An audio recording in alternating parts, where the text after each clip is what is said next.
ఐటీలో ఎంట్రీ కావాలా? Training software engineer గా అజా కోడింగ్ ట్యూటర్ లో 2 వీక్స్ ట్రయల్ పీరియడ్ లో వెంటనే చేరండి. ఇన్‌స్టాగ్రామ్ పరిచయం, ఆ తర్వాత ప్రేమ, పెళ్లి, అంతలోనే దారుణ హత్య.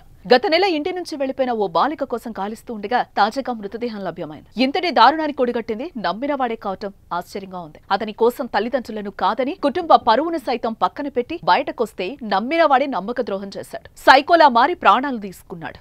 ఈ దారుణ ఘటన హైదరాబాద్లోని మియాపూర్లో జరిగింది.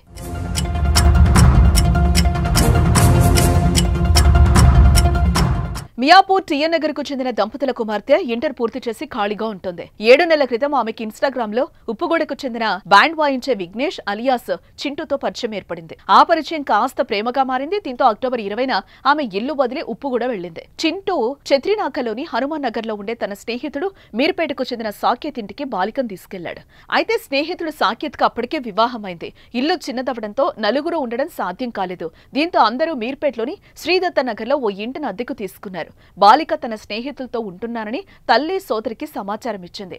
ఆ తర్వాత ఆమెను పెళ్లి చేసుకుంటానని నమ్మించిన చింటూ అత్యాచారానికి పాల్పడ్డాడు. పెళ్లికి ఆమె ఒత్తిడి తేగ అద్దెగదిలోనే దండలు మార్చుకున్నారు. ఇలా కాదని పెద్దలు నొప్పించి అందరి సమక్షంలో జరగాలనగా అతడు తప్పించుకుంటూ వచ్చాడు. ఈ సమయంలోనే బాలిక ఇన్‌స్టాగ్రామ్ లో మరొకరితో మాట్లాడుతోందని అనుమానించి ఈ నెల 8న గొడవపడి తలను గోడకేసి కొట్టి చంపేశాడు. అనంతరం సాకేత్తో కలిసి ద్విచక్ర వాహనంపై శ్రీశైలం జాతీయ రహదారి తుక్కుగూడ సమీపంలో ప్లాస్టిక్ వ్యర్థాల పరిశ్రమ తుక్కులో మృతదేహాన్ని పడేశాడు. ఎవరికీ కనిపించకుండా చెత్తతో కప్పేసి వెళ్లిపోయారు.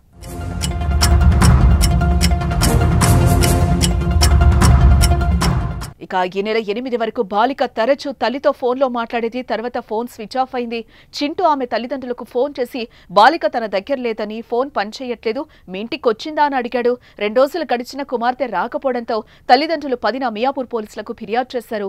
చింటూను పోలీసుల విచారణకు పిలవగా వస్తున్నానని చెప్పి 2 రోజుల తర్వాత ఫోన్ స్విచ్ ఆఫ్ చేశాడు.